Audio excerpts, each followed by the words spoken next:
अस्सलाम वालेकुम नाजरीन, मैं हूं डॉक्टर साजिद और आप मेरा यूट्यूब चैनल देख रहे हैं एसएच फिजिकल थेरेपी।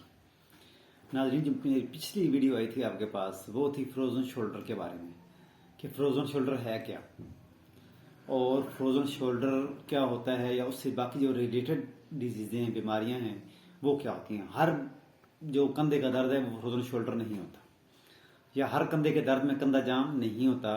कुछ और भी साथ बीमारियां होती हैं जो मरीज को गलतफहमी हो जाती है कि मेरा फ्रोजन शोल्डर हो गया।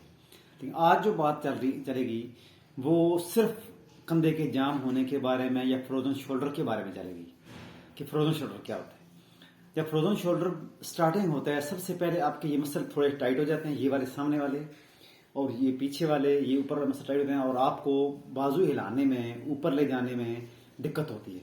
यहाँ ऐसे आपको आपका पूरा बाजू 180 डिग्री पे नहीं जाएगा, आपको तकलीफ होगी, दर्द होगा आपका। फिर आप बाजू जब बाहर खोलेंगे ऐसे, तो फिर आपका बाजू बाहर भी ऐसे नहीं जाएगा, उसमें मुश्किल होगी। यहाँ तक बड़ी मुश्किल से यहाँ तक आएगा, या बाजू का यहाँ तक आया था लेकिन 180 तक वो भी नहीं जाता। फिर आप जब बाजू अंदर की तरफ मोड़ के जाते हैं तो वो भी मूवमेंट नहीं होती। इस तरह पीछे करते हैं तो वो नहीं होती। और स्पेशली जो बैक वाली मूवमेंट है, ये बिल्कुल नहीं होती आपकी। ये वाली जो मूवमेंट है ये बिल्कुल नहीं होती। ये फ्रोजन शोल्डर के साइन होते हैं। और जब वो पुराना हो जाता है तो फिर आपके मसल टाइट होके फिर आपको दर्द करना शुरू हो जाते हैं। हर वक्त आपको उसमें दर्द होता रहेगा। ये उसकी बड़ी बड़ी निशानी होती हैं। और ये होता जो ज्यादातर है वो सबसे पहले जो शुगर वाले मरीज हैं या डायबिटिक पेशेंट उनको होता है। उनके साइन ये होते हैं कि उनको डायबिटिक शोल्डर वो बहुत ज्यादा होता है। डायबिटिक जो केसेस हैं उनको फ्रोजन शोल्डर ज्यादा होता है। और दूसरा कोई एक्सीडेंटल केस है, मतलब किसी एक्सीडेंट हो गया तो फिर उसने पीओपी चढ़ा दिया एल्बो जॉइंट पे, एडवाइस थी डॉक्टर की कि उसको फिक्स रखना, आपने मूव नहीं करना, तो वो भी फ्रोजन शोल्डर हो जाता है। वो भी उसकी वजह, लेकिन वो खुलने में थोड़ी दिक्कत भी होती है लेकिन आसानी से खुल जाता है। लेकिन जो होता है ना डायबिटिक पेशेंट का यानी शुगर वाले मरीजों का, वो थोड़ी दिक्कत ज्यादा होती है, उसमें थोड़ा टाइम भी ज्यादा लेता है और फिर अल्टरनेट हो जाता है। पहले एक होता है बाद दूसरा भी उसका हो जाता है बंदे का। तो उनको अपनी बॉडी की एक्टिविटी थोड़ी ज्यादा करनी चाहिए। बाजू जब आप वॉक करते हैं तो बाजू की मूवमेंट से ऐसे ऐसे मूवमेंट करके भी वॉक किया करें। जैसे आम बंदे रनिंग करते हैं ना, ऐसे ऐसे इस तरह वॉक किया करें बाजू हिला के, तो वो उसमें थोड़ी सी बेहतर रहेगी। और वैसे भी डायबिटिक पेशेंट को वॉक ज्यादा करनी चाहिए, यानी अपने पट्ठों की मूवमेंट जो है उसको करते रहना चाहिए ताकि वो एक तो पट्ठे मसल उनके वीक हो जाते हैं और दूसरी होता है कि जैसे ये जॉइंट हैं वो उनके स्टिफ हो जाते हैं। और फ्रोजन शोल्डर भी उसका एक हिस्सा है। जब हो जाता है फ्रोजन शोल्डर तो फिर उसकी सबसे बड़ी निशानी होती है कि पहले तो उसकी जो मूवमेंट है वो लिमिटेड हो जाती है, यानी उसकी पूरी हरकत जिस एंगल पे उसने करनी है वो नहीं होती। दूसरी होती है कि उसमें शदीद पेन होता है। पहले दिन को भी पेन होगा, फिर आपको सोते में शदीद पेन होगा। जब आप सोते हैं रात को तो उस करवट के बाद भी आप सोएं तो वो तो बहुत ज्यादा पेन होगा ना, वो आप सो ही नहीं सकते।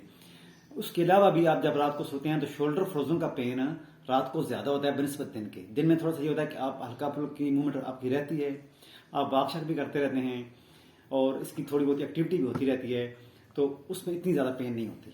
सवाई उस मूवमेंट के जो ऊपर नहीं जा रही उसमें आपको पेन होगा। आप करते हैं तो सामने से इसको लेके जाए सीधा ऊपर करें तो फिर भी आपको उसमें दिक्कत होगी। फिर आप अगर इसको अंदर मोड़ते हैं तो इन मूवमेंट में दिन को भी पेन होता है, लेकिन रात को आप बिल्कुल शोल्डर को रिलैक्स रखें तो फिर भी उसमें पेन होता है। और खुदा न खास्ता उस साइड पे आप सो जाएं जिस साइड पे आपको फ्रोजन शोल्डर हो गया या जो आपका कंधा जाम है तो उसमें बहुत ज्यादा होता है। जब ये कराने को जाता है यानी वो फ्रोजन शोल्डर पुराना हो जाता है तो फिर आपका पेन यहां तक आना शुरू होता है। जो ये जो कोनी है ना, कोनी जो बैक वाले मसल हैं, ये फ्रंट वाले मसल हैं और यहाँ तक के हाथ वाले जो फोर आर्म के मसल हैं इनमें भी और हाथ में पेन आना शुरू हो जाता है। ये फ्रोजन शोल्डर जितना ज्यादा पुराना हो जाएगा आपके पूरे बाजू में पेन दर्द आना शुरू हो जाएगा। और ये तो यहाँ तक ये होता है कि ये ऊपर वाले जो मसल हैं, ये स्पाइनेटस और ट्रेपेजियस और ये वाले ये सारे आपके स्पैज़म में चले जाते हैं, बल्कि फ्रीज कर जाते हैं दूसरे वर्डिंग में। तो इन सब में पेन आना शुरू हो जाता है जितना ज्यादा पुराना होगा। फिर आप एक बिल्कुल ऐसे बिल्कुल लॉक करके चलना पड़ेगा आपको।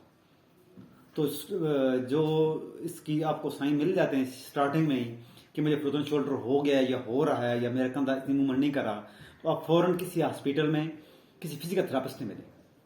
एक दूसरा इशू होता है कि सर्जरी में जो है ना ऑपरेशन थिएटर में जाके सर्जन से तो आप इंजेक्शन लगवा लेते हैं, लेकिन उसका टाइम ड्यूरेशन बहुत कम होता है। पहले दफा लगाएंगे तो आप शायद आपका एक साल निकल जाए, उसके बाद दोबारा पेन होगा, फिर आपको 2-3 महीने, फिर 1 महीना, फिर वो उसका असर हुआ खत्म हो जाता है। तो उसका आसान तरीका यह है कि सबसे पहले आप फिजिकल थेरापिस्ट से मिलें, फिजिकल थेरापिस्ट से मिलके अपने इसकी मूवमेंट करवाएं। अगर आप किसी ऐसे जोन में हैं जहां आपका अवेलेबिलिटी फिजिकल थेरेपी की नहीं है या फिजिकल थेरापिस्ट आपसे नहीं मिल सकता, तो बड़ा आसान सा कुलिया है कि हल्की फुल्की मूवमेंट से शुरू कर दें। किसी घर वाले फर्ज से मिलके कि अपने आप समझते हैं, तो वो मैं आपको 4-5 एक्सरसाइजें जो फ्रोजन शोल्डर की हैं वो बताता हूँ, वो करना शुरू करते हैं। सबसे पहले तो ये है कि आप जब आपको ऐसे फील हो रहा है तो आप अपने हाथ में कोई चीज़ पकड़ लें, दोनों हाथों में स्टिक पकड़ लें या सिंगल हाथों से ग्रिप कर लें, वो भी नहीं है तो इसको ऊपर लेना जाना शुरू करते हैं। ये मूवमेंट आप सबसे ज़्यादा करें इसकी। ये तो ये आपका इंशाल्लाह इसको मोबाइल रखेगा, ये मूवमेंट। फिर इसी मूवमेंट को सर से ऐसे करें तो इस हाथ की मदद से इसको ऊपर ले जाने की कोशिश करें। ये पैर तो नहीं जाएगा आपका, बहुत मुश्किल होगी, दिक्कत होगी, फिर इसको ऊपर उठाते जाए। फिर ये तीसरा ये है कि आप खड़े हो जाएं अपने घर में ऐसे, और आपके पास कोई टेबल पड़ा हुआ है तो आप उसकी ना ये हम कहते हैं सर्कमडक्शन, ये वाली मूवमेंट थोड़ा सा झुक के 90 डिग्री पे या किसी सपोर्ट लेके झुक के फिर इसकी मूवमेंट करें। और इसको जितना ज्यादा लंबा चक्कर देंगे आप, उतना ज्यादा आपके लिए फायदा होगा। ये आप पहले क्लॉकवाइज करें और फिर एंटी क्लॉकवाइज यानी मुखालफ से इसको पूरा घुमाएं। तो ये आपका इंशाल्लाह जो ह्यूमरस जॉइंट है इसको खोलेगा। टाइम थोड़ा लेगा, स्लो होगा, लेकिन आप ये मूवमेंट पूरी करते रहे। ये इसी तरह फिर आप खड़े हैं ऐसे तो इसकी ये मूवमेंट है, इसको बाजू को अंदर से लेके बाहर ज्यादा खोलें, ऐसे ज्यादा खोलें। ये और तीसरी जो एक्सरसाइज उसकी, यहां खड़े हो आप अपने बिल्कुल फ्रंट पे लेके फ्रंट से बैक पे ले जाए। ये यहां खड़े हैं ना ये वाला, तो इसको बैक पे ले जाए, बिल्कुल full front full back, full front full back. तो ये चंद एक मखसूस मूवमेंट है इसके फ्रोजन शोल्डर की, ये आप करेंगे। पिछली एपिसोड में सिर्फ आपको ये बीमारियां बताई थी ना शोल्डर की, लेकिन ये मूवमेंट आप अगर आपको फ्रोजन शोल्डर हो गया तो ये मूवमेंट आप शुरू कर दें इंशाल्लाह, जब तक आप फिजिकल थेरापिस्ट से कंसल्ट नहीं कर सकते। अगर आपके करीब फिजिकल थेरापिस्ट रह गए, उससे अप्रोच कर रहे हैं और 8-10 दिन हीटिंग प्रोसीजर करके और साथ मूवमेंट करें, इंशाल्लाह 8-10 दिन में खुल जाएगा स्टार्टिंग में। हाँ, कराने को हो गया तो फिर वो बहुत लंबा लेता है। अगर कराने को हो गया है फ्रोजन शोल्डर आपका तो वो बहुत लंबा टाइम लेगा। उसमें फिर अगर कैप्सुलाइटिस है तो वो तो बहुत ज़्यादा टाइम लेता है। लेकिन अगर किसी का वैसे फ्रोजन मस्कुलर टाइटनेस होगी या मसल में चलेंगे तो उसका वो तो थोड़ा सा टाइम लेके वो खुल जाएगा इंशाल्लाह 10 दिन में।